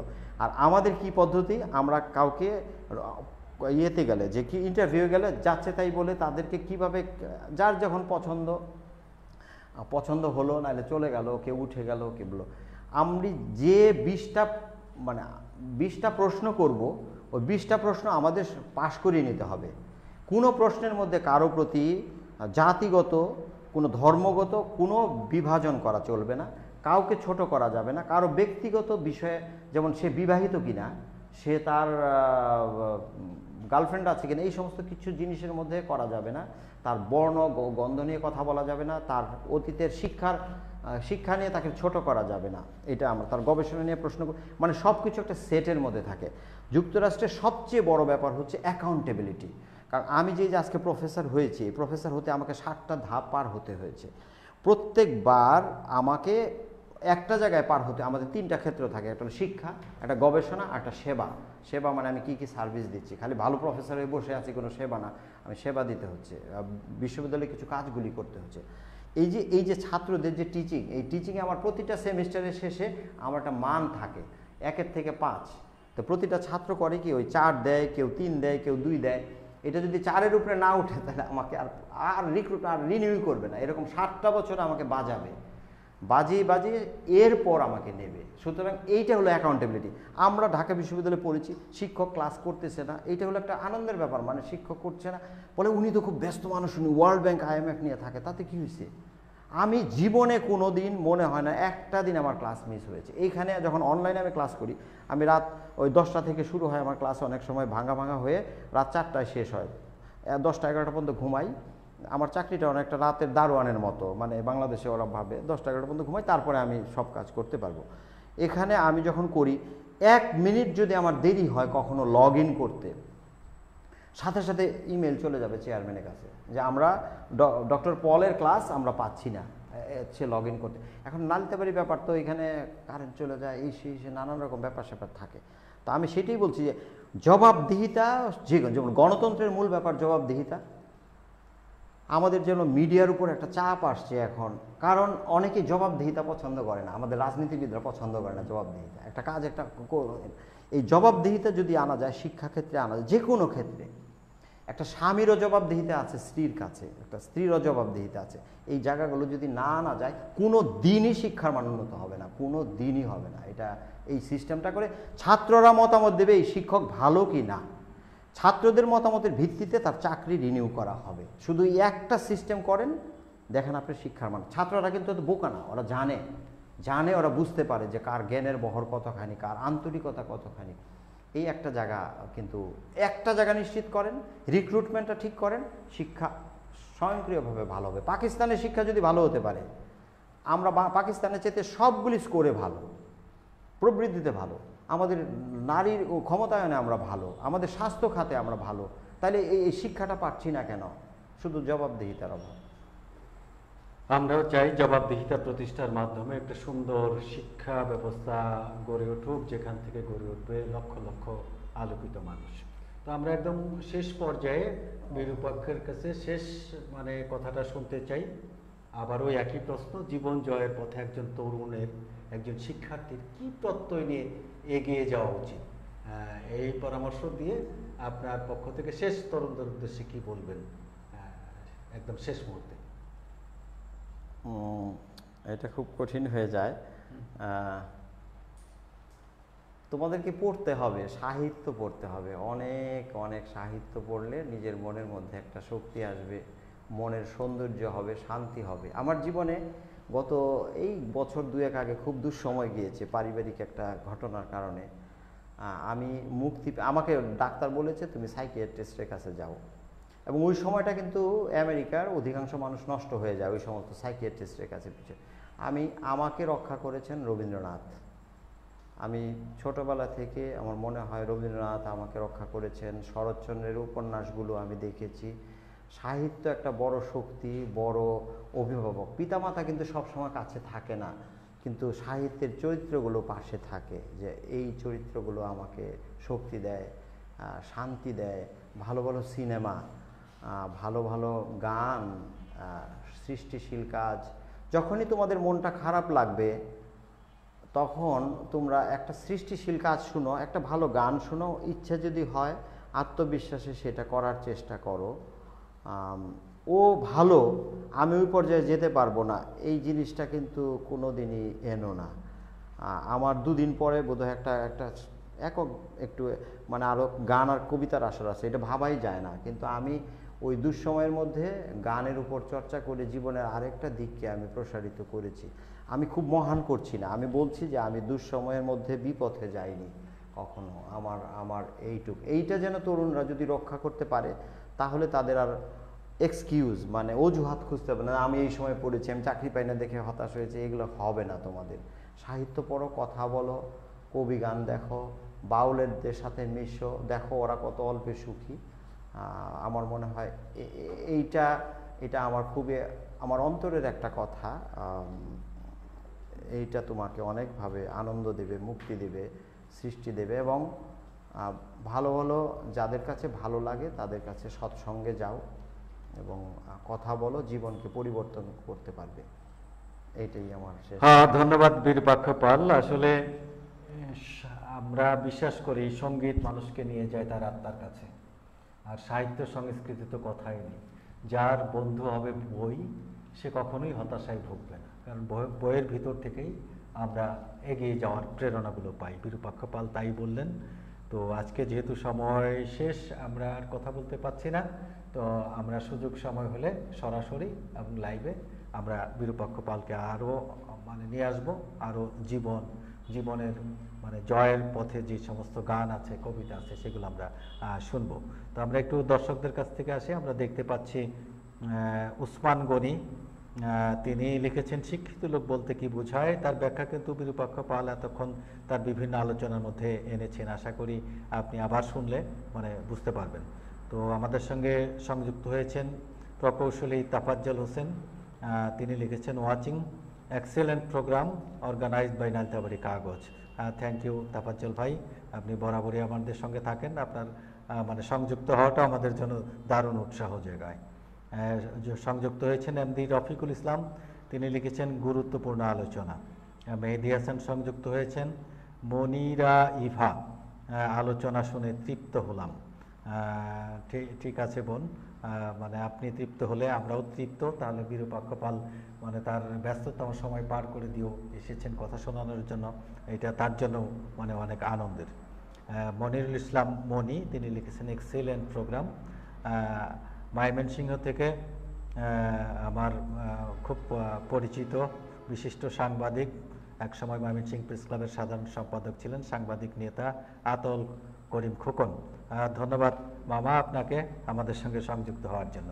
তো আমাদের যেহেতু সময় শেষ, আমরা আরও যারা সংযুক্ত হয়েছেন, বিবেক রায়, গুরুত্বপূর্ণ আলোচনা। তো আপনারা থাকেন, আপনাদের আরও যারা কমেন্ট করেছেন আমরা পড়তে পারিনি, আপনাদের সবগুলো কমেন্টই কিন্তু আমরা আবার পরবর্তীতে দেখি এবং সেইখান থেকে আমরা আমাদের পরবর্তী পরিকল্পনা ধারা আমরা মানে তৈরি করি। তো আরও সংযুক্ত হয়েছেন সাজিদুল শরাফি, আতিকুল বাহরাইন থেকে। ভাই যারাই সংযুক্ত হয়েছেন আপনাদেরকে ধন্যবাদ জানাই নালতাবাড়ি কাগজের পক্ষ থেকে। আপনারা থাকবেন প্রতি মঙ্গলবার এবং শুক্রবার, আমরা দুঃখিত, প্রতি মঙ্গলবার এবং শনিবার আমরা কিন্তু প্রতিদিনই মানে অনুষ্ঠান বিভিন্ন সময় বিভিন্ন রকম অনুষ্ঠান নিয়ে আসি। আর আমরা চেষ্টা করি এর মধ্যে আমাদের যে ঘুমন্ত নালিতাবাড়ি, অনেক দিক থেকে আমরা ঘুমিয়ে আছি, সেই দিকগুলো যাতে জেগে উঠে, বিশেষ করে তরুণরা জেগে উঠে। আমরা কিন্তু সেই লক্ষ্য নিয়েই নালিতাবাড়ির কোথায় কি আছে, কি করা যায়, সেই ভাবনা নিয়েই কিন্তু আমরা এই যে গুণীজন যারা আছে দেশ বিদেশে বিভিন্ন জায়গায় আছেন তাদের সংযুক্ত করার চেষ্টা করি, তাদের পরামর্শ উপদেশগুলো আমরা শুনি, যাতে আমরা আগামীতে এগিয়ে যেতে পারি। তো ধন্যবাদ। আমি সবশেষ যে কথাটা বলতে চাই, আমাদের জীবন চলায় ঘরের এবং বাইরে উভয় ধরনের চ্যালেঞ্জের মুখোমুখি হচ্ছি, কিন্তু আজকে আমরা সব বিপরীত ধর্মী কর্মকাণ্ডগুলোই দেখি। একদিকে যেমন সহযোগিতা আছে, অন্যদিকে তেমনি আছে বিরোধিতা। একদিকে নিপীড়ন আছে, অন্যদিকে দায়িত্ববান যারা তাদের মিঠা মিঠা কথা আছে। তো একদিকে সহমর্মিতা, অন্যদিকে উদাসীনতা। এই অবস্থা উত্তরণের জন্য আসলে আমাদের কি লড়াই করতে হবে, বিশেষ করে তরুণ সমাজ যারা আগামী দিনে দেশের শক্তি, তাদের শক্তিতেই সব কিছু আমরা জয় করতে পারবো। এই প্রত্যাশা ব্যক্ত করে আজকে জেল হত্যা দিবস, জাতীয় 4 নেতাকে নির্মমভাবে এই দিনে হত্যা করা হয়েছিল, তাদের বিদেহী আত্মার মাগফিরাত কামনা করি, শ্রদ্ধা জানাই, চরম শ্রদ্ধার সঙ্গে স্মরণ করি জাতির জনক বঙ্গবন্ধু শেখ মুজিবুর রহমান, যার স্বপ্নই ছিল সোনার বাংলা করা, দেশের মানুষকে নিয়ে যার সব ভাবনা ছিল। আমরাও যাতে তার উত্তরসূরি হিসেবে যারা বেঁচে আছি, যা বঙ্গবন্ধুর আদর্শকে বুকে ধারণ করে আমরা যাতে সত্যিকার সোনার বাংলা গড়ে তুলতে পারি, এই প্রত্যাশা ব্যক্ত করে আজকের মতো বিদায় নিচ্ছি। আবার দেখা হবে শনিবার। সবাই ভালো থাকবেন। শুভরাত্রি।